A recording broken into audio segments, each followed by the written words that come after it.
करना है एम्पेरिकल और पोस्टीरियर अप्रोच। देखिए इस अप्रोच में जो एक्सपेरिमेंट होता है वो रिपीट होता है लार्ज नंबर ऑफ टाइम में। ठीक हो गया। Then the probability of an event is defined as the ratio of the number of repetition of an event। इसका सिंपल सा मतलब क्या है? देखिए इसका सिंपल से मतलब ये है कि क्या होगा जो number of repetition of an experiment है, ठीक होगा ये चीज़, इन विच सर्टेन आउटकम अकर। यानी फॉर एग्जांपल कोई आपने छक्का फेंका है और आपके पास एक सैंपल स्पेस आएगा। साथ साथ मैं एग्जांपल भी कर रहा हूँ। एक छक्का आपने फेंका, उसमें आपको क्या आ गया जी? सैंपल स्पेस आ गया। क्लियर हो गया जी।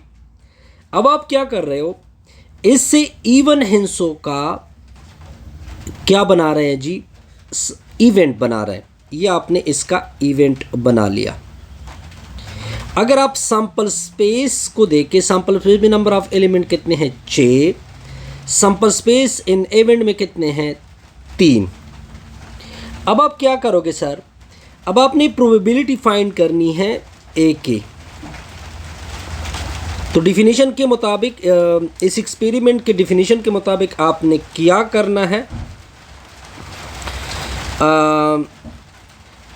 आपने नंबर ऑफ एलिमेंट कितने आए थे? 3। नीचे किससे डिवाइड होगा? टोटल से। तो आपकी 1/2 ये आपका रिजल्ट होगा। ओके, ये आप देखिए।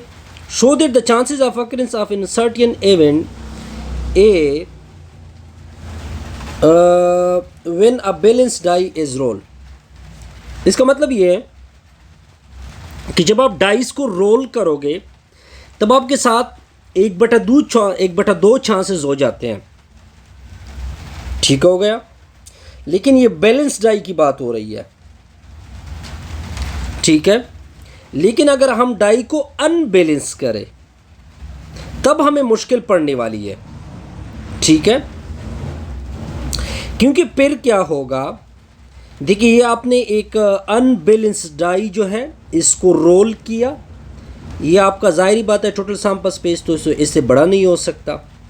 2, 4, 6 आपके रिजल्ट आ गए। यहाँ पे आपकी इवन नंबर आ गए। अब यहाँ पे मसला क्या बनेगा कि यहाँ पे मसला कुछ इस तरह से बनेगा कि ऐसा हो सकता है कि आप एक टाइम रोल करें 2 आ जाए, 2 टाइम फिर दोबारा रोल करें फिर 2 आ जाए। तो आप देख सकते हैं आपकी रिपीटिशन हो रही है। अब हम अपने टॉपिक के ऊपर आ रहे हैं। आपकी क्या आ रही है जी? रिपीटिशन। ये तो हमें मसले में डाल देगा। इसी केस में आपने क्या करना है, इसी केस में आपने क्या करना होगा, यहाँ पे we should repeat a large number of repetition of time. तो हमारे पास large number of repetition of time. ऐसा भी तो पॉसिबल है कि 4 रिपीट हो जाए, 4 दोबारा रिपीट हो जाए, 4 नेक्स्ट रिपीट होता जाए। तो ऐसे एक्सपेरिमेंट को ये एम्पेरिकल वगैरह कहते हैं। इसकी एग्जांपल लेते हैं एक अलग से।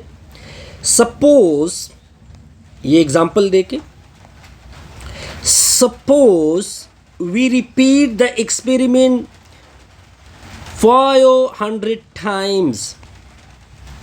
अब देखिए आपकी इनकी बहुत बड़ी वैल्यू हो गई 500 टाइम। तो आपका टोटल कितना हो गया? 500। ठीक हो गया।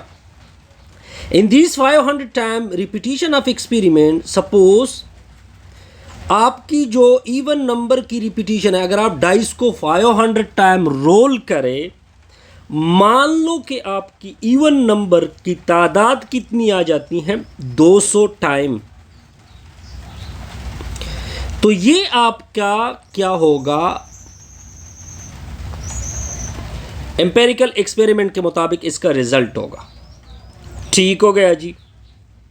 अब ऐसा भी तो पॉसिबल है कि मैं इसको 1000 टाइम रिपीट कर दूं, 1000 टाइम, 2000 टाइम, 3000 टाइम एक्सपेरिमेंट को रिपीट करो।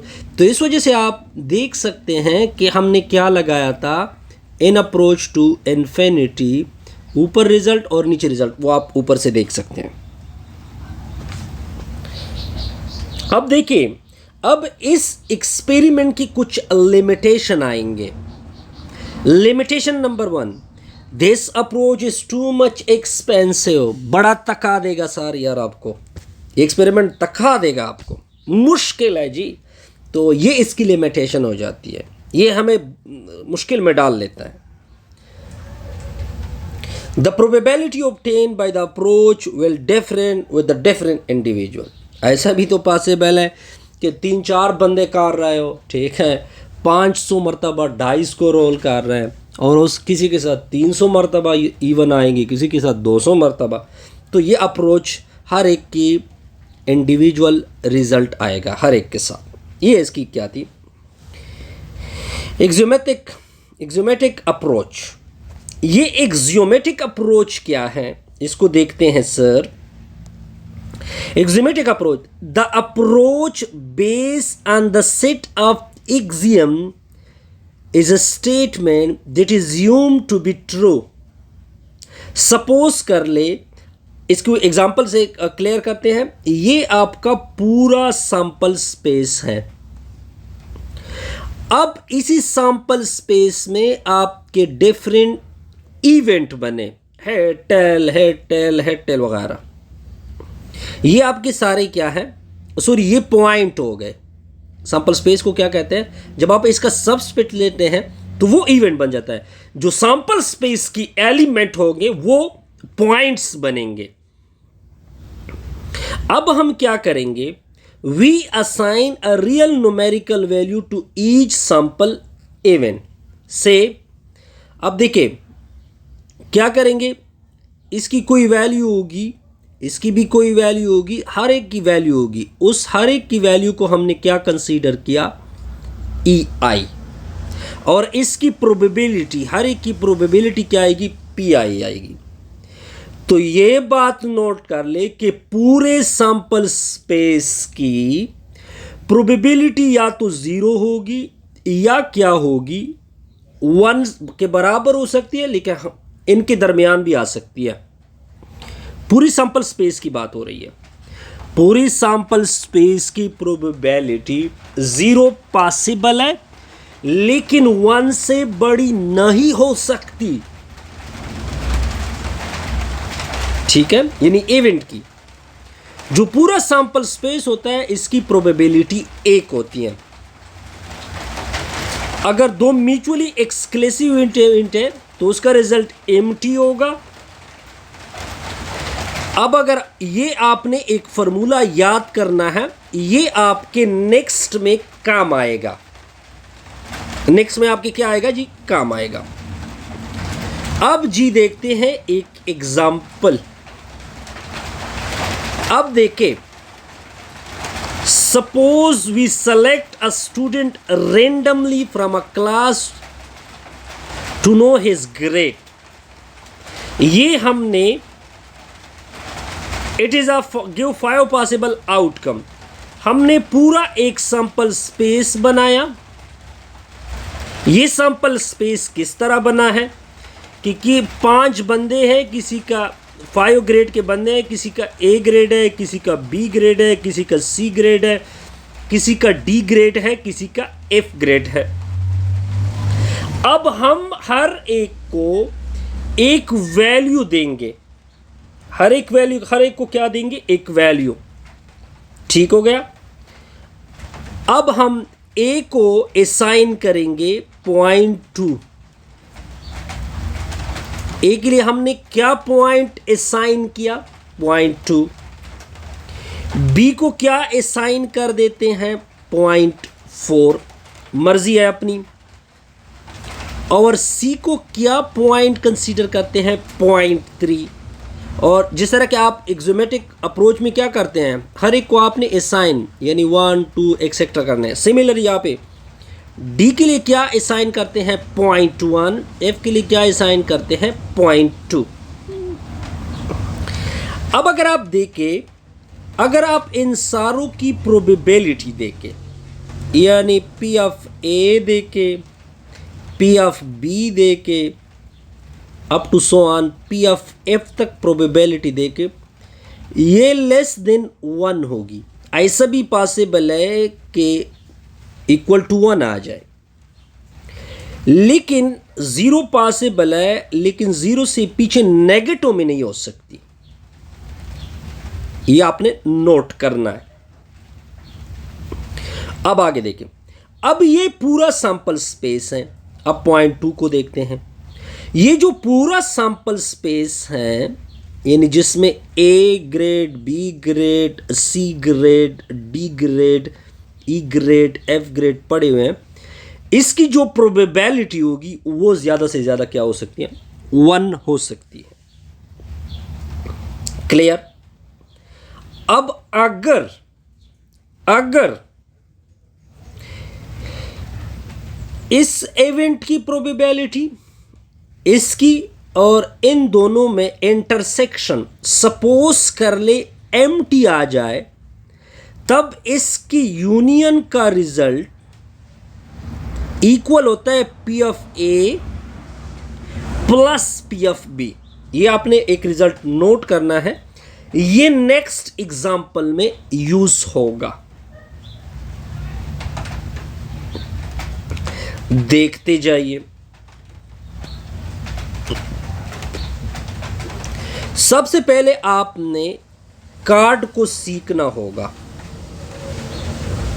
किस चीज को सीखना होगा? कार्ड को। If a card is drawn from an ordinary deck of 52 card, ये आपके 52 कार्ड है। आप प्रॉपर नोट कर ले। इसमें हार्ट किस किस के ऊपर होता है वो आप देख सकते हैं। इनके ऊपर हार्ट होता है, ये शेप है।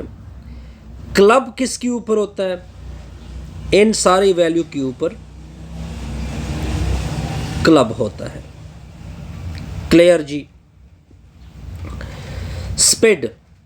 स्पिड किसके ऊपर होता है? इन सारी वैल्यू के ऊपर। ठीक हो गया। ये कार्ड कितनी तादाद में है जिसके ऊपर हार्ट होता है? 13। ये कार्ड कितनी तादाद में है? 13। ये कार्ड जिसके ऊपर स्पिड होता है 13। डायमंड, ये जो डायमंड है इसके ऊपर डायमंड होता है, ये कितने हैं तादाद में? 13। तो अगर हम इन सारों को ऐड कर दें, पहले कार्ड को मैंने आपको सिखा दिया जी, ये सारे के सारे कितने बनते हैं? 52। जिसके ऊपर रेड होता है वो 26 है और ब्लैक भी 26 है कलर के लिहाज से। पहले शेप के लिहाज से मैंने आपको समझा दिया, अब कलर के लिहाज से। अगर इन दोनों को ऐड किया जाए फिर भी कितने बनते हैं? 22। अब हमने हर एक का रिजल्ट देना है। द कार्ड रेड कार्ड की तादाद कितनी है? इधर आ जाइए। यानी अगर हम इसकी अब मैंने इसको नाम दिया ए। ठीक हो गया। यहां पे क्या है? Red card. Number of red card कितने हैं? 26। प्रोबेबिलिटी फाइंड कर रहे हैं इस ए के, तो जो नंबर ऑफ कार्ड है उसको डिवाइड करोगे टोटल से। टोटल कितना है? 52। तो ये आ जाएगा 1/2। आप देख सकते हैं। अब आते हैं नेक्स्ट की तरफ। The card is diamond. Diamond इधर आ जाइए। डायमंड नंबर ऑफ तादाद में कितने हैं? नंबर ऑफ, इसको नाम दे दे बी। नंबर ऑफ डायमंड कितने हैं जी? 30। तो इसकी प्रोबेबिलिटी क्या होगी? जो नंबर ऑफ डायमंड है टोटल से डिवाइड कर दोगे।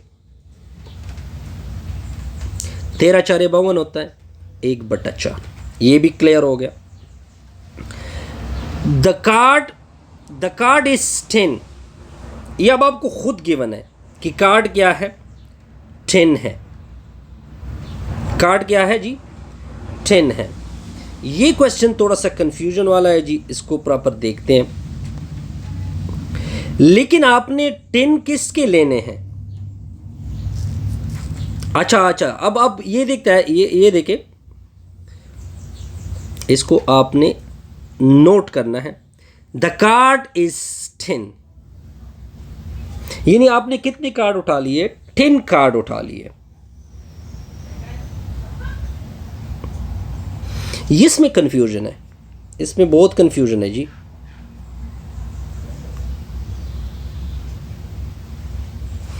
टेन कार्ड,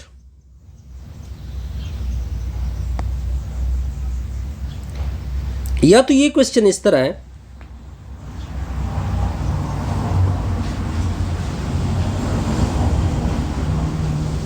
चार बटा 5, कि ये क्वेश्चन में कंफ्यूजन है। 10 card,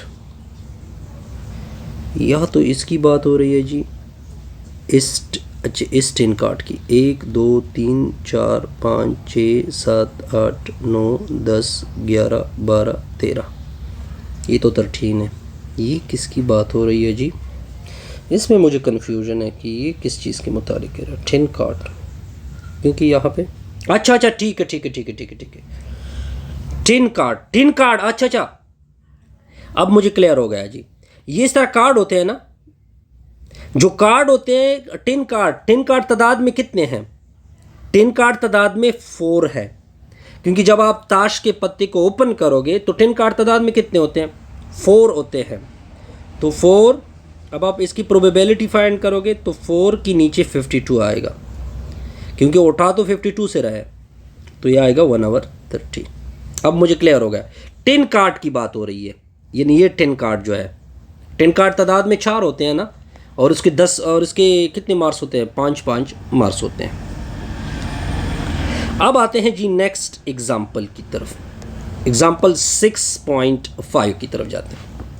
A pair balance coin is tossed 3 times। अब एक कॉइन को 3 टाइम टॉस किया गया, ठीक है।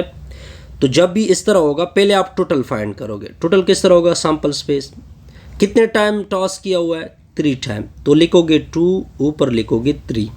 अगर 4 टाइम है तो 2 ऊपर 4, 5 टाइम 2 ऊपर 5, तो आपके टोटल सैंपल स्पेस क्या बनता है? 8। ये सैंपल स्पेस भी मैं बना भी लेता हूँ आपके लिए।